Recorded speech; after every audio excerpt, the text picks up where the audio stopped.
Hello, I am a member of a group on Discord that's a lot of Leica enthusiasts. Um, Many people shoot digital, many people shoot film. Sometimes people that are shooting digital Leicas are interested in getting a film camera, but maybe it's been a long time since they've shot film, or maybe they've never even done it. So I have one person in mind who just got an MP and reached out to me and said, hey, what are just some really basic things about maybe using it or taking care of it that I might not think of because it's been a long time since I've shot film. So this video is for them, but I think, maybe some other people too. It's pretty basic things though. But all right. I made a little list. I'm going to go through it. The first thing to keep in mind is that, right, the MP is, it has the best viewfinder, the optical finder, and part of what makes it the best, Leica M viewfinder, is that it has a coating on the front. And this coating is surprisingly susceptible to scratches. Right, the original, like the M3, had a little bit of a physical barrier that kind of prevented you from touching the glass in the first place, but that's been removed. You can see in this picture here that the glass is flat with the top plate, and it's a little bit of a delicate coating on the front. So if you're like me, maybe I'm used to shooting with older M cameras where it was fine just to use your shirt or whatever and to just give it a good wipe. I quickly found myself scratching it, and these cameras are not going to be perfect forever. Your first scratches are going to come, but it's definitely, in 6 months, if you don't love this thing and you want to sell it, it is a little bit of a blemish to have scratches across your front coating. So be careful with it. I don't know exactly what's too rough and what's not. Right, once I started scratching mine, I just embraced that scratches were going to happen. I like the viewfinder is awesome to look through if it doesn't have smudges. And again, with the coating, it picks up thumbprints super easily. So if you're somebody who kind of touches your camera, I do it a lot on accident. And so I've just said, okay, I'm gonna keep this thing. I wipe it a lot. I keep it very clean, free of smudges, but it does have scratches. And the good news is eventually it can be replaced, and so I'll do that someday. It doesn't affect the view from from the other side. It's yet, right? For me, it's just a cosmetic thing. Right, another, right? Let's go through my tabs up here. So here is, this is the best book on how to use an M camera. I have a bunch of them. I recommend this one. The binding sucks, so flip the pages gently, but there's no better book in terms of covering all the details. Even from the frame lines assume that you are shooting slide, and so they add essentially a bleed for a slide frame, and it tells you exactly how much that is. So if you're interested in shooting like a negative and scanning it, and not you're not shooting slide to put in a slide projector, right? It changes where the frame lines really should be, and all sorts of little things like that details that you would that just really aren't present anywhere else. So an awesome book for learning how to use your M camera. Okay, this one. This sucks. You would think that you just spent so much money on a film camera to be perfect in every way, but the pressure plate, right? There's a pressure plate that pushes the film so that the film is in the same position, flat all the time, which is awesome if you're wanting really sharp images where, right, the optics of your camera are working perfectly with the film plane. But the pressure plate is it's sometimes is prone to scratch your film, right? It applies a fair amount of pressure, and so there's two sources. One is like you've got dirt in there, right? You're just a little sloppy with keeping the inside of your camera clean. So that's one bit of advice is like, anytime I'm putting in film, right, I kind of look for any kind of dirt or things I can, I sometimes blow it out either with my breath or with a, one of those like little blow thingies that you keep stuff clean with, right? Not compressed air, right?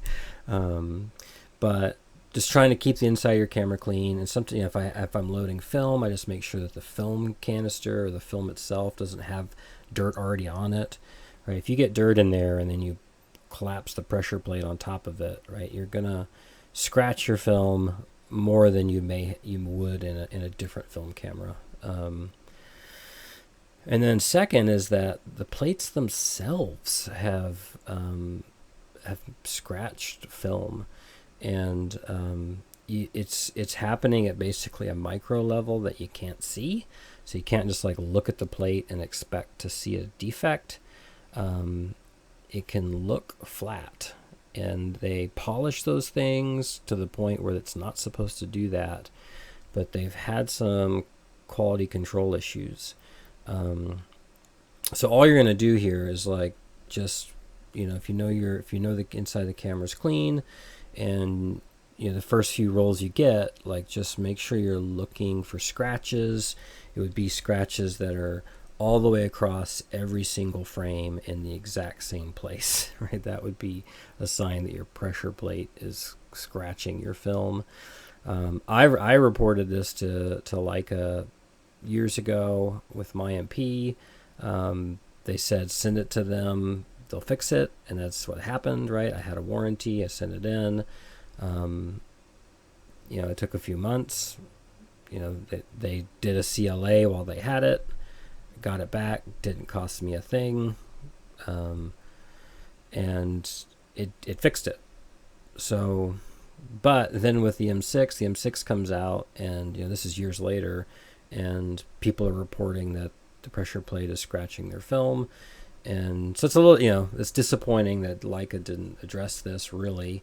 And then two is that, you might have this problem.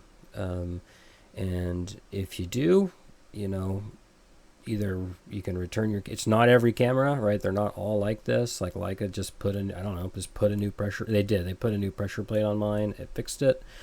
So it's just kind of one of those things that happens. Be on the lookout.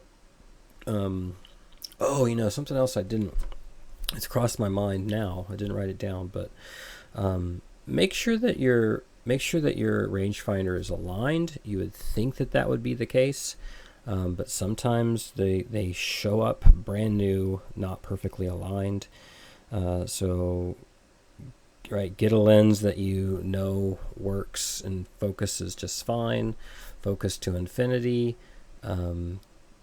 Your infinity should, when your lens is focused at infinity, and then you look through it at something that's infinity away, like the moon or a tree that's half a mile away, right? It should be aligned. So just a real simple infinity test of your rangefinder to make sure that it's in alignment. And if not, right, you can either do it yourself, but let's not go there, right? That would be something covered by the warranty. Okay, this page is just like, right, sometimes, and this is, right, on the the eyepiece side, right, sometimes that gets a little smudgy in there, and it's a little hard to kind of clean with a cloth or whatever, because it's basically the size of your fingertip. This thing is awesome, right? The cap unscrews, and this little guy on the left is perfect for cleaning the glass on the eye side. So I recommend that thing. All right, loading the film. Okay, so yeah, let's talk about loading. This is not me, right? This is just some YouTube video I found of somebody loading one. But we're going to talk about what they're doing here. So the key is to pull out the right length, which they did very carefully. They knew how much to pull out. Okay, you see their right fingers. Let me make this a little bigger.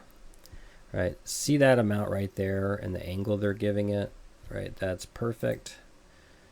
And then they're going to show, boom. Okay, so I'm going to pause right here. You see that on the bottom of the camera, it's actually showing you exactly how it should go through and the angle it should be at, and that's what they've done. I usually don't go quite this far, right? The angle's just like that, but I'm maybe not quite. I'm like half as far. In other words, I'm basically copy the picture, and then. Okay, I don't know what they're doing now. Okay, now they pushed. You see how they push the film up there from the middle? It's a little better if you push simultaneously on the canister itself in here on the bottom.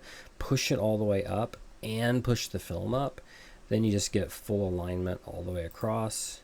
And now you can see that they're using their thumb to kind of make sure that the perforations and the teeth are in alignment. You do want to check that and kind of, see how you saw there the teeth that were in the perforations. Now this is overkill, but part of the reason they're doing it so much is they didn't quite align the left side as well as they needed to. You can kind of, well, oh boy, do not do that. All right, I don't know what they're showing you. Pause. Don't do that at all. All right, we're getting out of this video. All right, so once you notice to talk about it a minute, right? So. You just check to make sure that the teeth are in the perforations, a little bit, and then you just flip it closed, put the bottom plate on, twist it, and then I like to, click once, crank, click again, crank, and then come over here and pop this guy up, pull it up, and then spin it to the clockwise until it feels tight. Not super tight, right? But you can definitely feel a tug back. So that means your film is nice and tight in there. Then you're ready to go. For rewinding, right, there's this little lever on the front. And then... after you flip that, this thing pulls up sort of like a tripod, right? You can pull it up, and it does kind of catch in a spot, so make sure you're pulling it all the way up. It should be far enough up where it's easy for you to really get your fingers around both sides and turn. And the MP has like this system where it prevents the film from going back the other direction at all, which means it's a little bit, if you've used some camera, Barnax or other cameras, it requires a little more force to turn it. But the nice thing is if you let go of it, there's no rebound effect. So, maybe just appreciate that when you're winding. Yeah, scratch finders. Okay, don't drop your camera. These things are in some ways they feel very substantial and bulletproof, but they a drop from 2, 3, 4 feet onto hard ground can be the end of it. It means you might have to send it in for repair. There are some components inside these that they're not meant to be thrown around. Now I say that there are other people who are like, I dropped it from forever high and it was awesome, it was fine. But there's other people who are like, I dropped it from 18 inches and it broke. So just don't drop it. Okay, so whatever that means for you, if it's a wrist strap, a neck strap, a waist strap, this glued to your face, right? Don't drop it. All right, looking back to my notes. Just film photography in general is, right, it's a passion hobby and it's full of some frustrating moments, right? Just like with learning a bike, we all fall, right? Everybody's going to have their first roll of film that they accidentally forget to rewind and they open their camera, or they don't quite load the film right and they get onto frame 65 and wonder when this roll of film is ever going to end, right? Which, one way to avoid that is after you take your first picture, right, or even before those, on those cranks, once the film is tightly wound and you crank it, you should expect the dial on the left to spin, right? It might not spin yet if the film's not tight. So you got to get to that point where the film is tight, crank it, and you should be seeing that thing spin. And that's the indication that your film is actually connected and moving inside the camera. But, just preparing you that if you're coming from digital to film is definitely... there's going to be way more times where you're like, oh my god, I'm such an idiot, I can't believe I did that, that sucks. But you learn from it, you improve, you don't do it again, or at least for a long time, and that's part of the fun, right? It is absolutely a harder hobby than that's part of the appeal, though. Okay. With your camera, enjoy that. Right, with the M3 there's the double stroke M3 and the single stroke, and these things are ratcheted, so as you crank this thing, you don't have to do it in one full motion. And doing it in one full motion, if you absolutely do it, of course, but it's actually quite a bit of a whee all the way over, and you want to make sure you get it all the way. If you only go 95% of the way, you're gonna go to click the shutter and it's not gonna work. And sometimes even once you realize that you've made the mistake and you've pushed the shutter, like you'll ratchet it a little bit more and it'll fire the shutter, and you'll be, so just if you're gonna do a one crank thing, like really crank it, make sure you get it. But also, you don't have to, right? It is ratcheted, so you can do a 2-stroke, you can do a 3-stroke, you can do a 25-stroke. So that's part of the fun of cranking these things, right? Is not always being in a hurry about it. So, all right, looking at my notes real quick. Okay, some metering basics. So the MP has an amazing meter, right? So many people are, they're like, oh, I don't want a meter, I'm going to get the MA, or I'm going to get a Barnack, or I'm going to get an M3. Great. I've had those cameras. I can meter by eye amazingly well.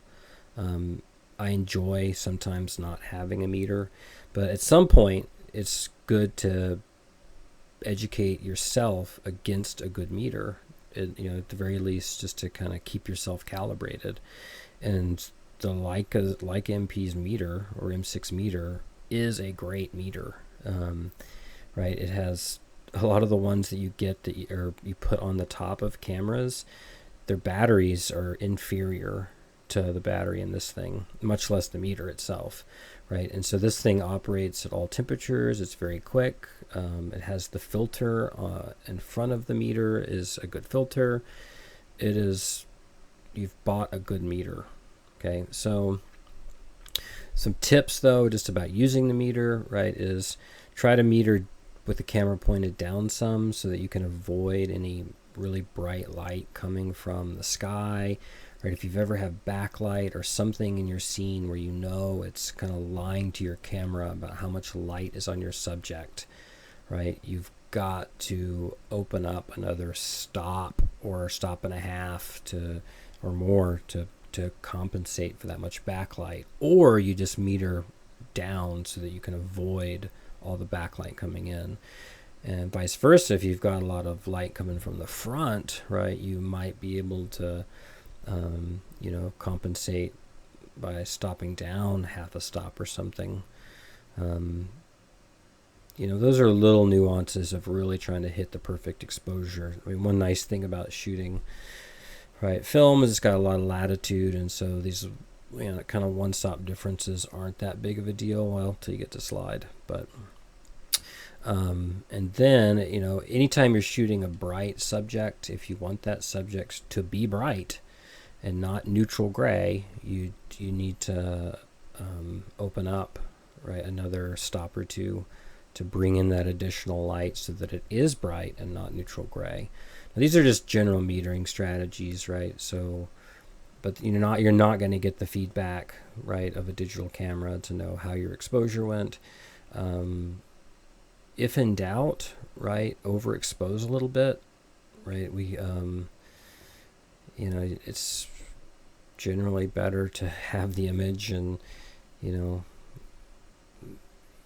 can overexpose by easily a stop before you start getting any negative consequence, maybe much more than that, right? There are some films you can overexpose by 5, 6, maybe even 7 stops.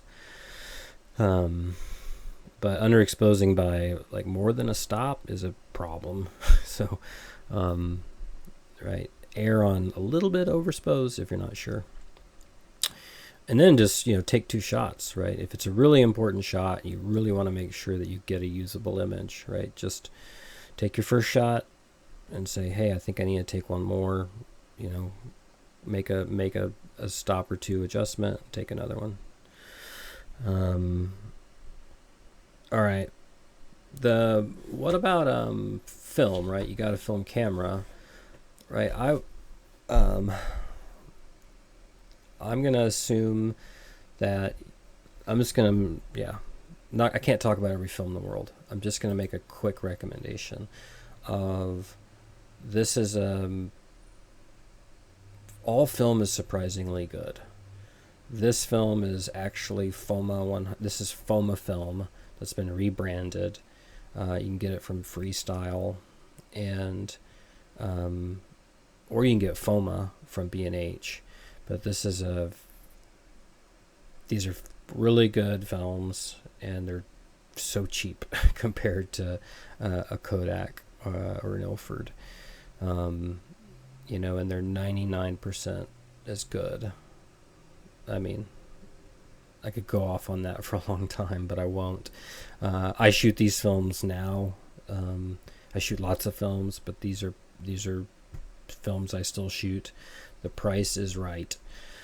So, while you're learning, you're really not sacrificing much at all when you shoot these.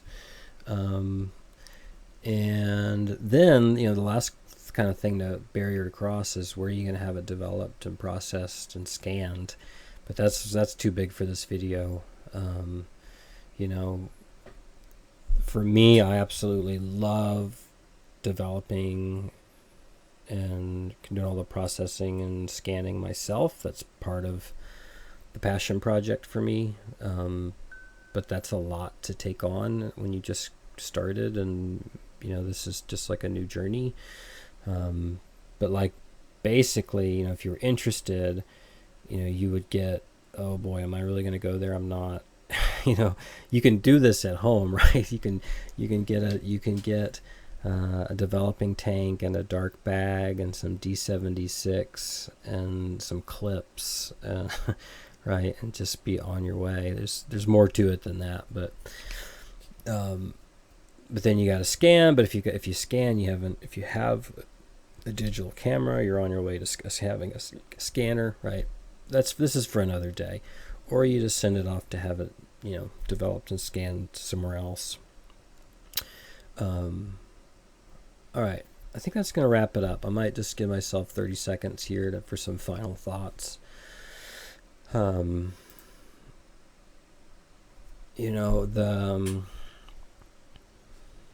I have any final thoughts? I love the MP. which is basically the new M6, which is basically an MA, which is, I will say, let's see, I'm going to add one more thing. The shutter speeds on these things, right? Listen to how they sound, right? That's part of the joy of shooting a film camera, is hearing the shutter. Put the shutter at 1/1000th and listen to it. Put it at 1/30th and then 1/15th. Listen to it, right? Half a second, listen to it, right? Each one has its own acoustical fingerprint, and it's nice, right? Right. There's absolutely, like, in terms of shutter speeds, right? If I can, I like to shoot at least twice the focal length, right? So if I'm shooting a 35, right, I like to shoot at least a 60th or even a 125th, kind of as a minimal, just to ensure sharpness. Now, but I'm not afraid to shoot half or even fourth or even eighth of focal length if the situation requires it. Right, I know I'm getting a little bit of softness, but not much, right? I had a shot that at a quarter of a second with a 35 millimeter this week. That was a totally nice image. Yeah, it's not perfectly sharp, but I have had with a 50 millimeter lens. I got an eighth of a second. I took 2 shots, and one of them came out perfectly sharp. Right, so that's part of the fun of these things is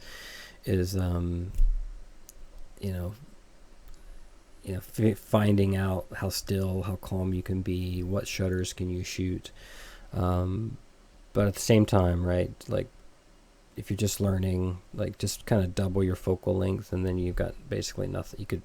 You could be drunk and still get sharp pictures. Well, I mean, it won't be because your shutter speed. Yeah. But sometimes I do shoot like a 15th or a 30th of a second, simply because of how the shutter sounds. Right. Okay. All right. I hope you get an MP, and I hope you you love it half as much as I do. But I think that's why somebody asked me recently, like, why do you shoot film? And I mean, not a lot of it, but a good chunk of it is the joy of using a film camera, and the sounds and the feeling and the right. Okay. Till next time.